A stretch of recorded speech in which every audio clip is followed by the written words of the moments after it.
বাংলাদেশে পর্যন্ত বাংলাদেশের আকাশে বাংলাদেশের পতাকার উপরে গেরুয়া পতাকা উঠতেছে, তাহলে কি পরিমাণ কট্টর, নিজের দিনের উপর কি পরিমাণ কট্টর। ওদের চাইতেও শতগুণে কট্টর হচ্ছে ইহুদিরা নিজেদের দিনের উপর, ভ্রান্ত হওয়ার পরও তাদের দিনের উপর কট্টর। একটা শুধু ইহুদিদের কঠোরতার উদাহরণ দেই দিনের উপর। ইহুদিদের এমন কোনো রেস্টুরেন্ট পাবেন না যেই রেস্টুরেন্টে একজন হুজুর বেতনভুক্ত নাই। ইহুদি হুজুর, ইহুদি হুজুরকে তারা বলে রাবাই। ইহুদি হুজুরকে কি বলে? রাবাই। প্রত্যেক রেস্টুরেন্টে একটা ইহুদি হুজুর কেন লাগবে? শুধু খাবারটা হালাল ওয়েতে রান্না হচ্ছে কিনা এটা চেক করার জন্য। কত শক্ত নিজের দিনের অনুসারী হলে প্রত্যেকটা রেস্টুরেন্টে একটা করে হুজুরকে শুধু এই মর্মে বেতন দিয়ে বসিয়ে রাখতে পারে, হুজুরের কোনো কাজ নাই। ওই ইহুদি রাবাইয়ের কোনো কাজ নাই, না পরাটা ভাজতে হবে, না আলু কাটতে হবে, না চুলায় জাল দিতে হবে, কোনো কাজ নাই। খালি বসে থেকে কি দেখবে? হালাল হচ্ছে কিনা, মানে ইহুদি ধর্মীয় গ্রন্থ অনুযায়ী রান্নার প্রসেস হালাল হচ্ছে কিনা। প্রথম আগুন জ্বালিয়ে দিবে ইহুদি রাবাই, ডিমটাও ভেঙে দিবে ইহুদি রাবাই, মুরগিটাও জবাই করে দিবে ইহুদি রাবাই। আর যারা জীবনে ইহুদিদেরকে দেখেনি তারা পৃথিবীতে কিছুই দেখেনি। কেননা আপনি জাপান যাবেন, কোরিয়া যাবেন, আমেরিকা যাবেন, ইউরোপ যাবেন, খ্রিস্টানদের সাথে উঠা বসা করবেন, এরা কিছু জানে না, এরা পথভ্রষ্ট। ওই সমস্ত পথভ্রষ্ট খ্রিস্টান আর আমাদের পথভ্রষ্ট মুসলমানের মধ্যে কোনো পার্থক্য নেই। ওরাও কিছু জানে না, এরাও কিছু জানে না, কিন্তু কিছু জানে ইহুদিরা। ওরা ওদের দিনের উপর কঠিনভাবে কট্টর। তো বলবেন আব্দুল্লাহ ভাই আপনি তো ইহুদিদের প্রশংসা করছেন। প্রশংসা না, ওরা কেন খারাপ, কেন অভিশপ্ত সেটাও বলি। ইহুদিদেরকে আল্লাহ অভিশপ্ত বলেছে কোরআনে, কেন অভিশপ্ত সেটাও বলি। আমরা মুসলমানেরা যদি জানি যে মদ খাওয়া হারাম, তো আমি কি চাইবো একটা হিন্দুর ছেলে মদ খাক? কথা বলেন না যে আমি এটা চাইবো? চাইবো না। আমি মুসলমান হিসেবে এটা চাইবো না যে একটা হিন্দুর ছেলেও সিগারেট খাক। এটা হচ্ছে ইসলামের কল্যাণকামিতা। ইসলাম এবং মুসলমানেরা সত্য জানে আর চায় যে সারা পৃথিবীর সব মানুষ এই সত্য জানুক আর এই সত্যের অনুসরণ করুক। আর ইহুদিরা এই জায়গাতেই হলো সবচেয়ে ব্যতিক্রম। ইহুদিরা জানে মদ খাওয়া ক্ষতিকর, এই জন্য একটা ইহুদির সন্তানও মাদকাসক্ত নেশাগ্রস্ত নয়। কিন্তু ইহুদিরা এটাও জানে পৃথিবীর মানুষকে গোলাম বানাতে চাইলে এদেরকে মাদকাসক্ত করতে হবে, অতএব পৃথিবীর সব মানুষকে মাদকাসক্ত করো, কিন্তু তোমরা মাদকাসক্ত হও না। মানে আমরা ইহুদিরা আমরা মাদকাসক্ত নেশাগ্রস্ত হব না, কিন্তু সারা দুনিয়ার মানুষ যেন মাদকাসক্ত নেশাগ্রস্ত হয় তার জন্য যা করা লাগবে সব করব। আমরা হারাম খাবো না, কিন্তু সারা দুনিয়ার মানুষ যেন হারাম খায় তার জন্য যা করা লাগবে করো। আমি নিজে ইহুদিদেরকে কাছ থেকে দেখেছি, এই জন্য বলতেছি। আপনারা আপনাদের দিনের উপর কনফিডেন্ট নন, ওরা কট্টর কনফিডেন্ট। 100 জনে 90 জন ইহুদি দাঁড়িয়ে রাখে, 100 জনে 90 জন ইহুদি দাঁড়িয়ে রাখে। এবং দাঁড়িয়ে রাখার ক্ষেত্রে ওরা চুল পরিমাণ ভাবে না যে দুনিয়ার কে কি ভাববে, কে কি বলবে, পরোয়াই না।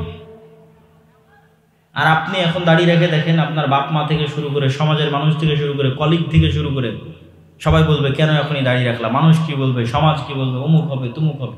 মানে নিজের দিনের উপর কনফিডেন্ট নয়। তো যে নিজের দিনের উপর যে কট্টর নয়, ও কিন্তু স্বাধীন হতে পারবে না।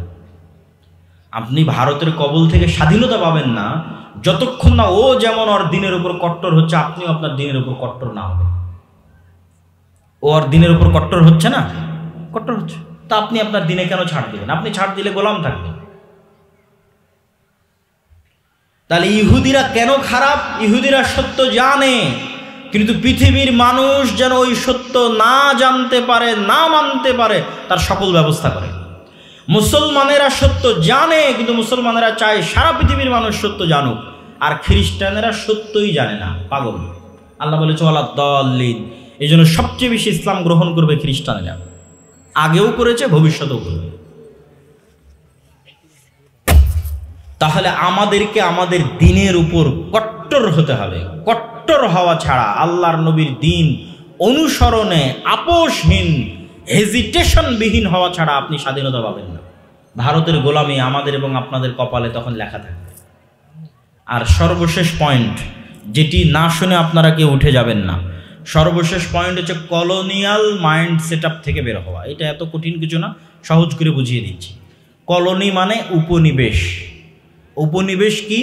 আমরা 190 বছর ব্রিটিশের গোলাম ছিলাম, এটাকেই বলা হয় কলোনি। আমরা 190 বছর ব্রিটিশের গোলামি করেছি, মানে আমরা ব্রিটিশের কলোনি ছিলাম। তো আমরা যেমন ব্রিটিশের কলোনি ছিলাম, তো 190 বছর কি অল্প দিন না অনেক দিন? 16 বছরে বলে বাংলাদেশের মানুষের নিঃশ্বাস বন্ধ হয়ে গেছে। তাহলে কল্পনা করেন তো 190 বছরে কি হয়েছে। তো 190 বছর যারা গোলাম থেকেছে তারা তো আমাদেরই বাপদাদা, আমাদেরই দাদা পরদাদা। তারা তো আপনি বলে 16 বছরে নিঃশ্বাস বন্ধ হয়ে, তাহলে 190 বছরে কি হতে পারে? তো 190 বছর যে আমরা ব্রিটিশদের গোলামি করেছি, ওটা রক্তের মধ্যে এমনভাবে মিশে গেছে যে আমরা ওই কলোনিয়াল মাইন্ড সেট আপ, দাসত্বের মন মানসিকতা থেকে বের হতে পারছি না। নিজেদের অজান্তে, জানতে নয়, নিজেদের অজান্তেই গোলামির মানসিকতা বহন করে বেড়াই আমরা। ছোট্ট দিয়ে এটা আমি নিজেও বুঝতে পারতাম না। আমি যদি ইউরোপ সফর না করতাম তো এটা বোঝা আমার পক্ষে সম্ভব ছিল না। আমি যখন ইংল্যান্ড থেকে বের হয়ে ফ্রান্স, ইতালি এবং স্পেনে ঢুকলাম, আমি কোনোদিন কল্পনাও করিনি, আগেও তো কেউ কোনোদিন আমাকে বলেও নি, শুনিও নি, জানিও নি। কেউ বললে হয়তো শুনতাম, জানতাম, তো আর কোনোদিন এরকম হতে পারে এটাও কল্পনা করিনি। এরকম হতে পারে এটা আমার মাথাতে ছিল না। ইতালি, স্পেন এবং ফ্রান্সে ঢোকার পর দেখা গেল কিছু কিছু বিমানবন্দরে এক্সিট শব্দটাও ইংরেজিতে লেখা নাই। খুঁজে পাই না কোন দিক দিয়ে বের হবো, কারণ আমি তো ইতালির ভাষাও চিনি না, স্পেনের ভাষাও চিনি না, ফ্রান্সের ভাষাও চিনি না। আজীবন মনে করেছি যে ইংরেজি জানে তার জন্য সারা পৃথিবী সহজ। ইংরেজি বলে চলা যাবে না এরকম জায়গা পৃথিবীতে থাকতে পারে, এটা আমার কল্পনার বাইরে ছিল। তো এমনও বিমানবন্দর যেখানে স্টাফ আছে স্প্যানিশ, ইংরেজি জানে না, ও কথা বলতে ইংরেজি জানে, ওর সাথে কথা বলতে হলে স্পেনের ভাষায় কথা বলতে হবে। তখন ধীরে ধীরে ওখানকার বাঙালিদের সাথে কথা বলতে বলতে যেটা বুঝলাম যে ইউরোপের ইংল্যান্ড বাদে অন্যান্য যে দেশগুলো আছে তারা জাতিগতভাবে এতটা অহমিকা, এতটা আত্ম অহংকারী, এতটা উন্নাসিক যে আমি ফ্রান্সের মানুষে ইংরেজি শিখবো, ইংরেজি বলবো, আচ্ছা মরে যাওয়া ভালো। আমি ইতালির মানুষ হবে, ইতালিয়ান ভাষা ছাড়া ইংল্যান্ডের ইংরেজি শিখবার চেয়ে মরে যাওয়া ভালো। তখন বুঝলাম আমরা জাতিগতভাবে কি পরিমাণ কলোনিয়াল মাইন্ড সেট আপ নিজেদের অজান্তে বহন করি, আর ওরা জাতিগতভাবে কতটা স্বাধীন চেতা। তার মানে আমি ইংরেজি শিখতে অনুৎসাহিত করছি এটি কখনোই বলছি না, এটি বলতেছি না। এটির সাথে আরও একটা জিনিস উদাহরণ হিসেবে যুক্ত করে দেন, আফ্রিকার মুসলিম দেশগুলো। আমাদের মদিনাই বিশ্ববিদ্যালয়ে অনেক আফ্রিকান মুসলিম দেশের স্টুডেন্ট ছিল, ওদের সেকেন্ড ল্যাঙ্গুয়েজ ফরাসি। ভাই তোমার সেকেন্ড ল্যাঙ্গুয়েজ কেন ফরাসি হবে? তো আমি যেমন ছিলাম ইংল্যান্ডের গোলাম, ও ছিল ফ্রান্সের গোলাম, এই জন্য ওর সেকেন্ড ল্যাঙ্গুয়েজ ফরাসি। তাহলে সারা মুসলিম বিশ্ব এরকম ইউরোপের বিভিন্ন দেশের গোলাম ছিল। কেউ 100 বছর, কেউ 500 বছর, কেউ 190 বছর, কেউ 200 বছর, কেউ 300 বছর। তখন সবাই নিজ নিজ রক্তের মধ্যে গোলামি বহন করে বেড়াচ্ছে। এই জন্য নিজের অজান্তে যখন দেখি একজন মানুষ প্যান্ট শার্ট পরে আছে, গলায় টাই পরে আছে, অনেক স্মার্ট মনে হয়। আবার আর একজন মানুষকে যখন দেখি এরকম আলখেল্লা পরে আছে, মাথায় রুমাল দিয়ে আছে, তখন নিজের অজান্তেই মনে হয় ইনি হয়তো কিছু জানে না, ইনি হয়তো আনস্মার্ট। এই যে নিজের অজান্তে এই জিনিসগুলো তৈরি হয়, এগুলো হচ্ছে কলোনিয়াল মাইন্ড সেট আপ থেকে আমাদের মধ্যে চলে এসেছে।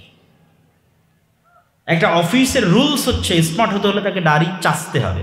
বাংলাদেশের আর্মি, পুলিশ সব জায়গায় রুলস, দাড়ি চাচলে সে অফিস আসতে পারবে, এটাই স্মার্টনেস। এটা হচ্ছে কলোনিয়াল মাইন্ড সেট আপ। কেন এই বাংলাদেশ আর্মি পাকিস্তান আর্মির খণ্ডিত অংশ, পাকিস্তান আর্মি ইন্ডিয়ান আর্মির খণ্ডিত অংশ, ইন্ডিয়ান আর্মি ব্রিটিশ আর্মির খণ্ডিত অংশ। তাহলে বাংলাদেশ আর্মি কোন রুলস অনুযায়ী চলতেছে, কোন প্রভাবে চলছে, ওই ব্রিটিশ আর্মি যেভাবে তৈরি হয়েছিল তার, ব্রিটিশ আর্মি থেকে ইন্ডিয়ান, ইন্ডিয়া থেকে পাকিস্তান, পাকিস্তান থেকে বাংলাদেশ। ওই জন্য তার কাছে দাড়ি চাষা অবস্থায় অফিসে আসলে এটা স্মার্টনেস। এরকম আরো অসংখ্য উদাহরণ পেশ করা যাবে আপনার সমাজে, রন্ধ্রে রন্ধ্রে ঢুকে আছে, যেগুলো আপনি নিজেও জানেন না, কিন্তু সেগুলো আপনি বহন করছেন মূলত কলোনিয়াল গোলামির কারণে।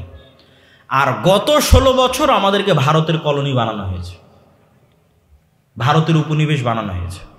আপনি যে কোনো হিন্দুয়ানি সংস্কৃতির উপর যদি নিজের অজান্তে দুর্বলতা অনুভব করেন, তাহলে বুঝতে হবে আপনি Indian colonial mind set up বহন করছেন।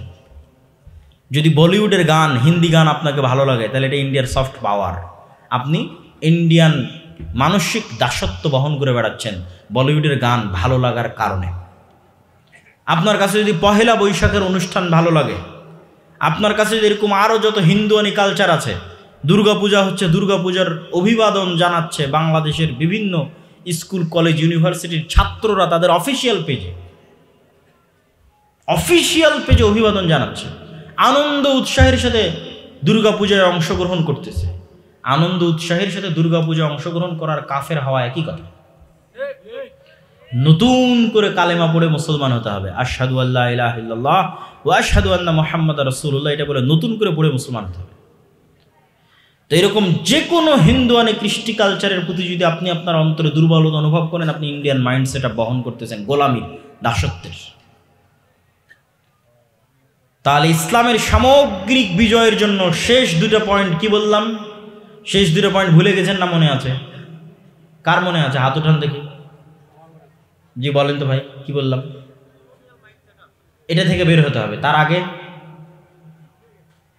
ভুলে গেছেন। আরেকজন কে বলতে পারবেন আপনার মনে আছে? নিজের দিনের উপরে কট্টর হওয়া, কনফিডেন্ট হওয়া। ইহুদিদের ঘটনা শোনালাম না?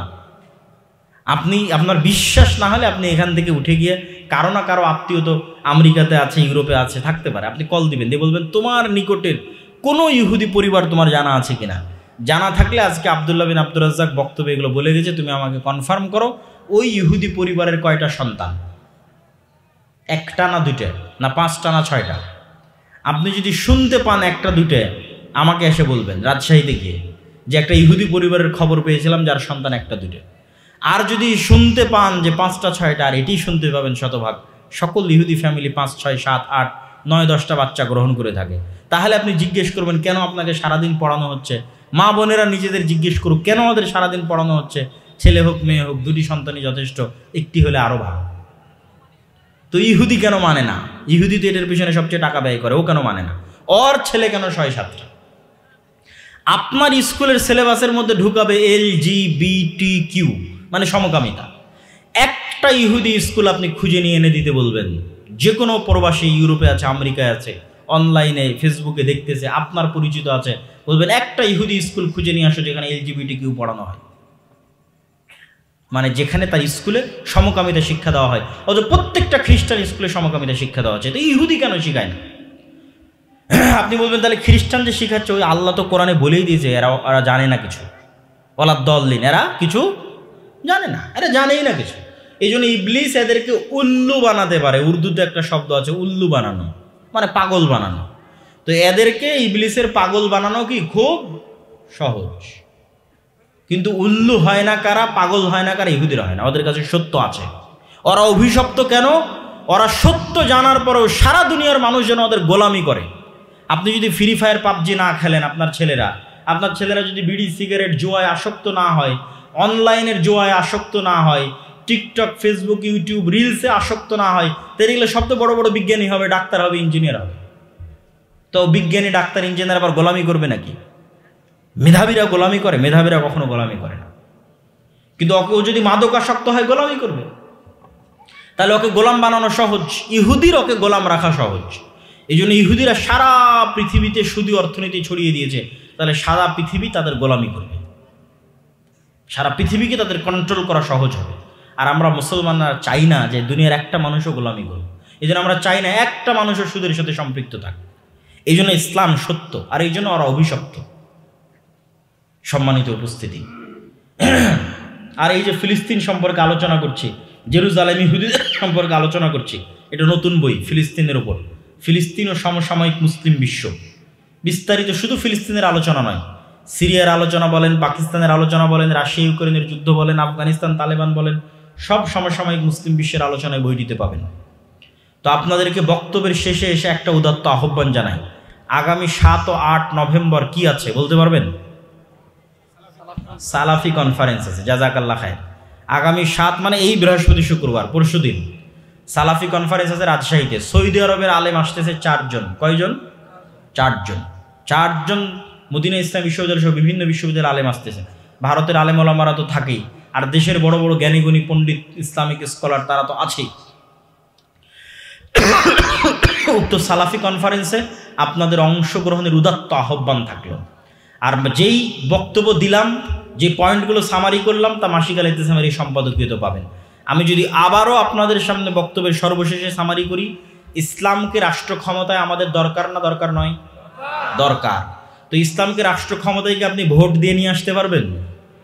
ভোট দিয়ে নিয়ে আসতে পারবেন না। এখন যারা আছে এরাও তো ভোট দিয়ে আসেনি। ভোট দিয়ে কেন আনতে পারবেন না? আপনি 5ই আগস্ট আপনার ইসলাম ক্ষমতায় গেল না, তো আর কবে যাবে? 5ই আগস্টে তো আপনি ক্ষমতায় যেতে পারেননি, তো কবে যাবেন? তাহলে এরকম 5ই আগস্ট আবারও আসবে 20 বছর পর, 25 বছর পর, 30 বছর পর, তখন যেন ক্ষমতায় যেতে পারেন তার প্রস্তুতি এখন নিতে হবে। তার 1 নম্বর প্রস্তুতি কি? ব্যাপক দাওয়াতি কাজ। 1 নম্বর প্রস্তুতি কি? ব্যাপক দাওয়াতি কাজ আপনাকে করতে হবে। সবাইকে দাওয়াতি কাজে অংশগ্রহণ করতে হবে। মসজিদ ভিত্তিক মক্তব চালু করতে হবে, জ্ঞান শিক্ষা ছড়াতে হবে, মানুষের মধ্যে ইসলামের আলো ছড়িয়ে দিতে হবে। মানুষ যদি নিজে থেকে ইসলাম না মানতে চায়, আপনি জোর করে ইসলাম প্রতিষ্ঠা করতে পারবেন না। অন্তত 80% মানুষকে তো চাইতে হবে যে আমি ইসলামের প্র্যাকটিসিং করি, কট্টর ইসলামপন্থী। এটা অন্তত 80% মানুষকে চাইতে হবে। এর জন্য ব্যাপক দাওয়াতি কাজ করতে হবে। 2 নম্বর হচ্ছে সমাজের সাথে সম্পৃক্ত হতে হবে। সমাজের দুঃখ কষ্ট বিপদ আপদে তাদের সাথে থাকতে হবে। 3 নম্বর হচ্ছে আপনাদের ছোট্ট ছোট্ট যে প্রতিষ্ঠানগুলো আছে, মসজিদ মাদ্রাসা, এগুলোতে কি প্রতিষ্ঠা করতে হবে? ন্যায়পরায়ণতা প্রতিষ্ঠা করতে হবে। 4 নম্বর হচ্ছে শক্তিশালী প্রতিষ্ঠান লাগবে, মিডিয়া লাগবে, অর্থনৈতিক প্রতিষ্ঠান লাগবে, মানবাধিকার সংস্থা লাগবে, এরকম শক্তিশালী প্রতিষ্ঠান লাগবে। 5 নম্বর হচ্ছে নিজের দিনের উপর কট্টর থেকে কট্টর হতে হবে। আল্লাহর নবীর একটা সুন্নতে চুল পরিমাণ ছাড় দেওয়া যাবে না।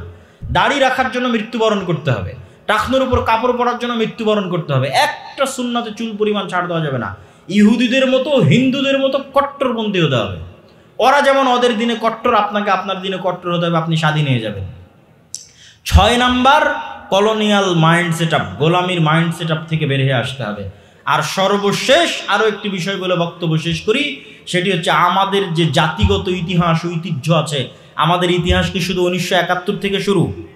আমাদের ইতিহাস 71 থেকে শুরু নয়। এই মানচিত্রই তো আমরা পেয়েছি 1947-এর 14ই আগস্ট। মানচিত্রই যদি 47-এর 14ই আগস্ট পান, তো শুধু 71 কেমনি ইতিহাস হয়? 47-এরটাও ইতিহাস। 47-এর আগে 190 বছর আগে ব্রিটিশ বিরোধী জিহাদ, 190 বছর। মীর নিসার আলী তিতুমির, হাজি শরীয়তুল্লাহ, তাদের ইতিহাস 190 বছর ব্রিটিশ বিরোধী জিহাদের ইতিহাস। তার আগে আছে মোগল শাসন আমল 150-200 বছর। তার আগে আছে স্বাধীন সুলতানি শাসন আমল 500 বছর। কুসুম্বা মসজিদ, বাঘা মসজিদ, তারপরে সোনা মসজিদ, 60 গম্বুজ মসজিদ, এগুলো সব ওই সুলতানি স্বাধীন সুলতানি শাসন আমলের 500 বছরের আলামত বহন করে। তাহলে জাতিগতভাবে বাংলার মুসলমানদের ইতিহাস 1000 বছরের ইতিহাস। তো এই 1000 বছরের ইতিহাসকে আপনার মধ্যে ধারণ করতে হবে, আপনার ইতিহাসকে ধারণ করতে হবে। হয়তো বারবার আমি ইংল্যান্ড বা আমেরিকার কথা যদি বলি, তাহলে আপনি হয়তো মন খারাপ করতে পারেন, কিন্তু এটা সত্য, বলতে হয়। আমি নিজে রিয়েলাইজ করেছি, আপনি ইংল্যান্ডে একটা পুরাতন বাড়ি ভাঙতে পারবেন না। প্রত্যেকটা পুরাতন বাড়িকে ওইভাবে ঠিক রাখার জন্য কোটি কোটি টাকা খরচ করে। একটা পুরাতন গির্জা ভাঙতে পারবেন না, পুরাতন গির্জাকে ওইভাবে রাখার জন্য কোটি কোটি টাকা খরচ করা হয়। একটা পুরাতন 500 বছরের বাড়ির দরজা, এমনি স্বাভাবিক বাড়ি, আমরা ভাড়া ইউজ করতেছি, তারপরও নাকি ওর জানলা দরজা আমরা ঠিক করতে পারবো না। কমিশনারের অনুমতি নিয়ে এসে হুবহু ওই ডিজাইনের জানলা দরজা লাগাতে হবে। কেন? ওরা ওদের ইতিহাস ঐতিহ্যকে ধরে রাখতে চায় বলে এটা আমাদের 500 বছরের ইতিহাস, এটা 1000 বছরের ইতিহাস। ওদের কাছে ইতিহাস ঐতিহ্যের মূল্য আছে, আর আমরা আমাদের ইতিহাস ঐতিহ্য হারিয়ে ফেলেছি। শেরে বাংলা একে ফজলুল হক কোথায় গেল? হোসেন শহীদ সোহরাওয়ার্দী কোথায় গেল? আরও আগে যারা চলে গেছে এই দেশের জন্য, তাদের ইতিহাস কোথায় গেল? কেউ জানে না। স্বাধীন সুলতানি শাসন আমলের ইতিহাস জানি না, মুঘল শাসন আমলের ইতিহাস জানি না। তাহলে আপনি কিভাবে জাতিগত হিসেবে স্বাধীন হবেন? আমাদেরকে জাতিগত হিসেবে স্বাধীন হতে হলে অবশ্যই নিজেদের ইতিহাস জানতে হবে, নিজেদের দিনের উপর কট্টর হতে হবে। যত বেশি কট্টর হবেন আপনি তত দ্রুত স্বাধীনতা পাবেন। আল্লাহ সুবহানাহু ওয়া তাআলা আমাদের সকলকে আমাদের দিনের উপর কট্টর হওয়ার তৌফিক দান করুক, আল্লাহুম্মা আমিন। আমাদের বাংলাদেশকে গাজা হওয়া থেকে রক্ষা করুক, বাংলাদেশের স্বাধীনতাকে আল্লাহ দীর্ঘায়িত করুক, আল্লাহুম্মা আমিন। এই বলে আমি আমার সংক্ষিপ্ত বক্তব্য এখানেই শেষ করছি। ওয়া আখিরু দাওয়ানা আলহামদুলিল্লাহি রাব্বিল আলামিন।